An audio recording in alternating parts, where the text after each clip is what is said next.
Bismillahirrahmanirrahim. Assalamu alaikum warahmatullahi ta'ala barakatuh. Asmatai Jamaldin Yahya. Ana fi masana 68. Welendana fi Kibraini, rabana fi Kibra, ana agara fi Nairobi. Ansokazi wa sediana staff. Kabla lisa na mabidu, nafikiri kueska wedi background taisi ya kusena maturata nubi. Na abidu KLC Kibra Land Committee fi 1998-99. Ufisadi ana chairman baada wazete na kulu Sibina. Nafikiri na sokazi kebir kalamina abidu kalamata turade. Naligo title deed fi 2013. Nasoka la mwadi Milan. Kwa mfano na petition parliament due to recognition ta Nubi. Parliament gi rasul na office of the president. Ufisade president kalasa kikishe na kwamba mungi panga vile na bikun formally recognized the girl community ta Kenya. Kama nasoka la Milan wadini. Lakini mfikir de kwa muktasari ya introduction tai.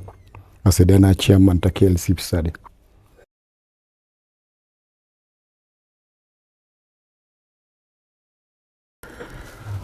Okay, I've been a member of the Nubian Caucus, which was initiated through the support of the former president Imran Okoth, together with several other organizations. Among them is Kenya Nubian Council of Elders, Kibra Land Committee, Nubian Rights Forum, Nubian Youth, Baraza la Walimu Kibra, that is Bawaki, among others.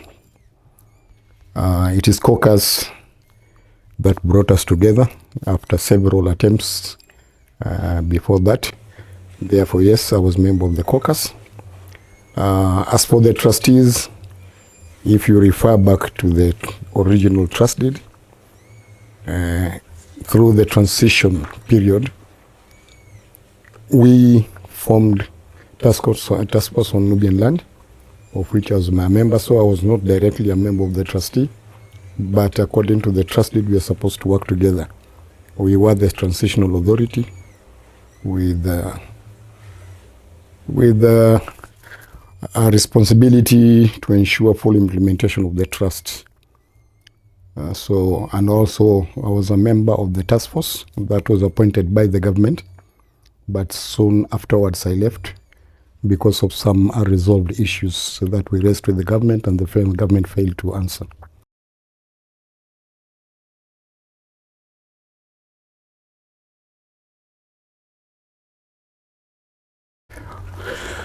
Okay, throughout the process, let's put a reference point at the caucus. We had raised those issues and we were in the process of addressing them. Our issues have always been three consistently. We have never changed our position.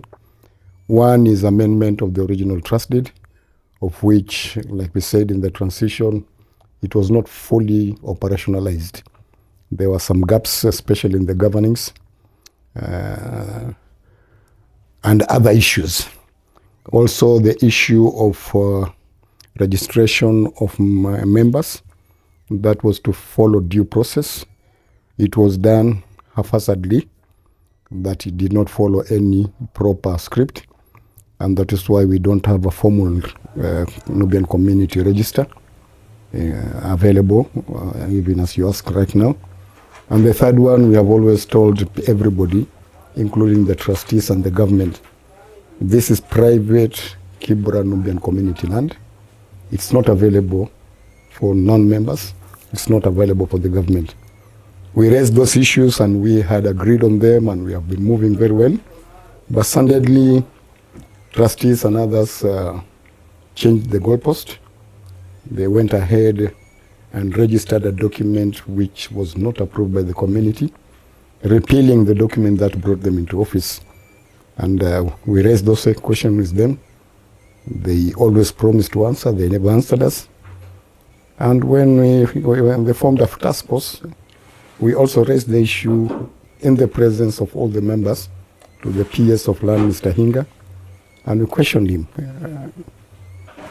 on those issues, that we cannot start talking about master plan development if the basic fundamental questions have not been answered. That means the trust deed, which is a constitution for the Nubian community, is not properly drawn without participation of the members.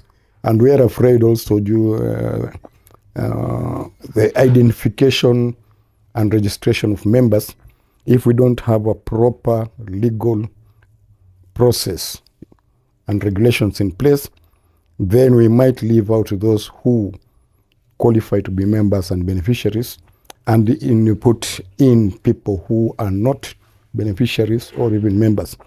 So these are some of the fundamental questions that we felt that since the government has refused to listen to us, the trustees were adamant that they'll get their way. We ended up in court. The government appointed a task force, came up with a position which is not agreeable to us. Like I've stated before, this private land, government affordable project cannot be done on private properties. This is quite clear to everybody who understands. We told the government we don't want affordable houses. We don't want them to build houses for us.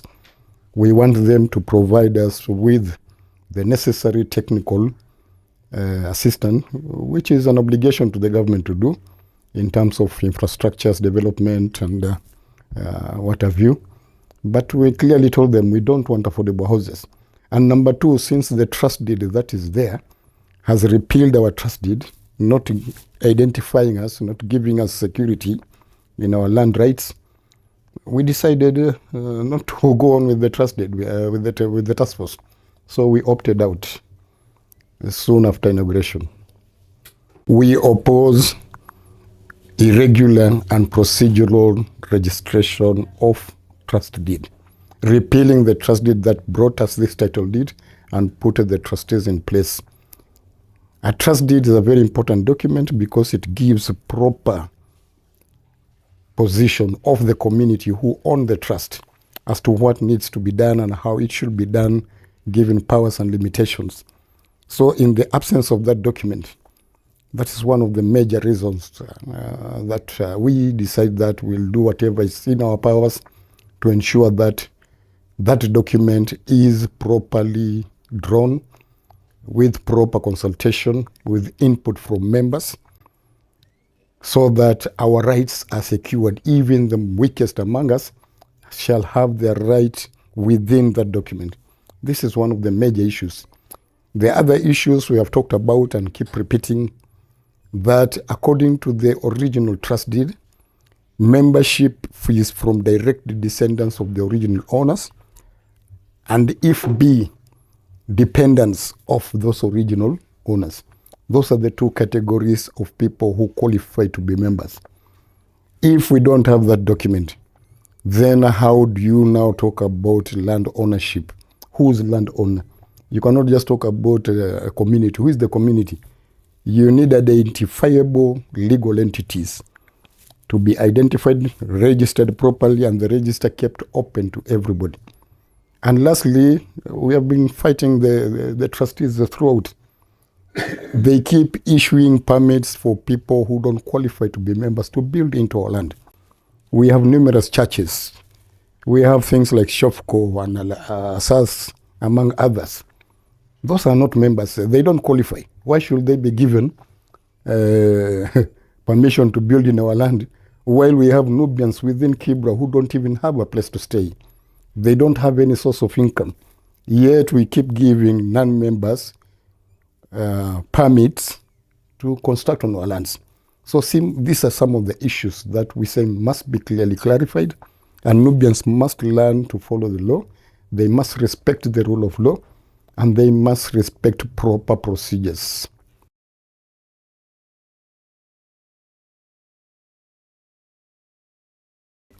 I've pointed out those issues.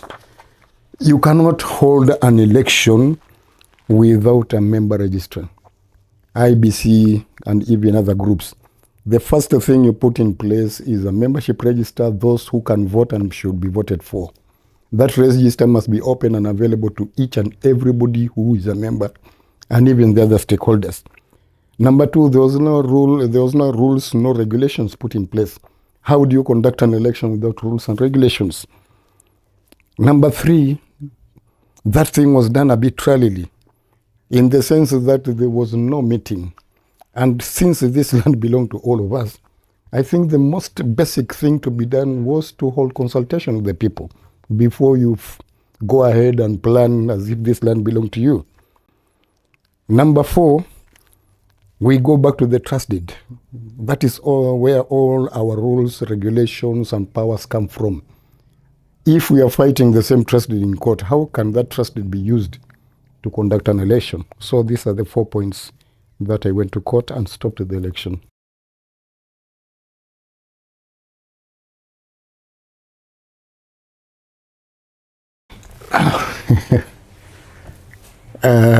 What is development? And who is being targeted for that development? We cannot talk about stymieing or stopping development if there's no clear rules and regulations of engagement. I need development. I need roads. I need water. I need electricity. I need all the services being provided. I need a good home. But if that development is going to dispossess me of my rights, then why should I have that development?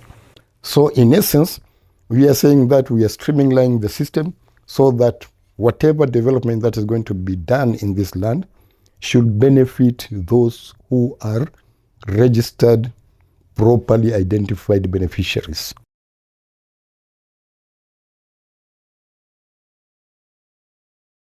We cannot talk about lack of trustees.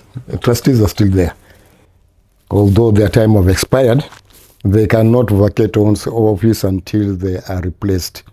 So the current trustees are there with the limited powers, lame duck sort of trustees, who are in office just to wait for us to do a proper election or appointment of new trustees who will take over from them. But we don't have a vacuum in the office of the trust.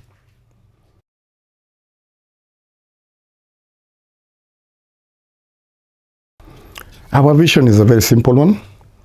Back to the basics. Nubians need proper residential areas, proper houses built in a part of the land. Maybe we are talking of less than 1/3 of the land being under residential. And we want a big portion, maybe 2/3 of the land to go for commercial. We live in cosmopolitan, we live in Nairobi city. We need proper resources and revenues to be able to keep our lifestyle properly and also develop ourselves. So our development agenda is very simple. A small portion of land for residential and the larger portion of land commercialization for revenue generation.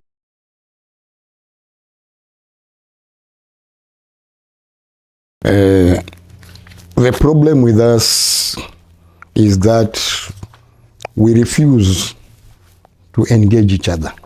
The land belongs to all of us. The trustees have gone ahead and said that everybody must pay 10,000 shillings. Number one, that is accepting liability. We need to have asked the question, why should we pay? We have been living in this land for more than 150 years. We have lived here consistently. Nairobi found us here. We did not come to Nairobi. Nairobi came to us. The country called Kenya was not a country during the time we were here. Kenya became a country in 1920. We have been here before Kenya, before Nairobi. So suddenly somebody from somewhere, just because he gave me a title deed, is demanding that I pay exorbitant money to them. So the first question we should have asked is why? Can you give us justification as to why we have to pay? And to us, it's discrimination. Because Riara is just around the Nien and Ngong Road here, they are not paying land rates. Daguret is not paying land rates. Riruta is not paying land rates. Kangwari is not paying land rates. Why should we be targeted to pay land rates? So the first question is the justification. Why should we pay? And what is the computation? I mean, how was it computed? How did they arrive at the figure of 85 million shillings? Can we have the computerized need? Where is the land valuation report? Because you have to calculate from the land value report at 0.115%. Where's the valuation report? Where's the survey report? Why can't we go and look for experts to inform us, educate us, and give us information so that we can make the right decision to challenge the government as to why we have to pay? Thirdly, like we say, this is our ancestral home, in the sense of everybody else in Kenya having their ancestral home. And the law says that people within the ancestral home should not pay land rates. So why us? It is our community land. Kibra, alhamdulillah, we have been blessed. We have documents all the way from the gazettement of Kibra, this land called Kibra, back in 1918, through the East African Gazette Notice of June 2018, clearly stating that this is Nairobi Military Reserve for the ex-Sudanese forces of the King's African Rifles. So it is our home. The 1934 map clearly shows it. 1968 Land Amendment Act clearly identifies Kibra settlement. So why are we being forced to pay for our community land? I have not heard of any community here. I'm yet to be informed and corrected if there are other communities in Kenya being forced to pay land rates. Lastly, I'm asking a very simple question. How many of us have the capacity to raise 10,000 shillings within the next 1-2 months? Knowing who we are and the economical status that we are in, a very small percentage of people will be able to raise that money. So what is going to happen to those who cannot pay? What is going to happen if we don't meet the money that has been demanded? Are we going to kick out people? Are we going to disinherit them of their land? So those are the questions that we say, stop, wait a minute. Can we sit down and talk? Can we look for expert advice? Can we look for resource persons with the necessary expertise? Sit down, get ourselves properly informed, and come up in a strategic, structural way to engage the government. We are not fighting the government. We are not refusing to respect the law. We are also asking the government to follow the law. We don't just go ahead and tell everybody, hey, everybody should pay. Kama siwezi kulipa, na kama nikikataa kulipa. Ina nubi, narfu badum, narfu agar tena, narfu awir tena, narfu namna tena, nama zas makalam, nama jugen kenaunus, nama jusoshura, kila jola jueri dusto, vile wagder kunke bir, vile wagder kukumina vile waju. Udea vita abnafimo. So until and unless nagen falter, nagusu sika abnagder gen falter, we have different views. That is why we have those shouras. That is why we have meetings. So that we can sit down. Everybody give their views. And we identify who should be our leader. What are the qualifications of leadership? The issue of the Nubians, I'm Nubian, I'm an elder. I know how corrupt we are. I know how oppressive we are. I know so many problems that we have created among ourselves simply by depriving each other our rights. So my plea, abangi kore na nubi, Rabbana kalas werine na sika, aulano werine na kiongozi, agder kunnas munu, ajola abgifaham, ajola bapright, oma harami, oma nyakama, ajola fima faham kwez, wajola fitayari gen makwana, fishura, Rabbana kalake mnena sota kumshura, benta kumfikalamata kum. We must have that platform where we can sit down and talk and agree inclusively without discriminating or looking down upon each other. So we need an inclusive, a participatory governing structure, and that should have come into the trust deed. What the Nubians or the Muslims call the Majlis Shura. Bakana nasagder gen falta, nasagder onus, anas birudu badum. Kataka na bigusa nas tabara keja saidie na kena fika fi kiwango abajude. Angiwe di examples agalta parliament tena. Our county assembly. Anas gija mongi dushman kilio musna gaina fi TV wen. Lakin mon fi ma platform. Kila mara lazim mon harja fi platform dade mon gen falta mon onus. Paka mon wafik. De haki tena, turade tena. Ana magda rofi Sudan, Ammar watan babidwen. Ana magda rofi Britain, I'm not even a European. Where do I go? Uwini fi Kenya hambro wen, atakanta biyo shamba, tagas manas biyo shamba bara, tagas mataba mongi ligo. Fisede, we have to fight for this Kibra. Wajabanga sadu, lazim kenastor badum, and we must raise above our fikra tena waskan husda chuki dhana khiana. Lazim kena bidu fikir za nas nafi fi town kama fi Nairobi. Lazim kena kubaliana kwamba we are adults. Who adults, they sit down, they talk, and they agree with each other. So my plea to the community, we must look for a way to form a Majlis Shura, a platform that will be inclusive, that will bring us together so that we can talk with one voice and we can move forward together.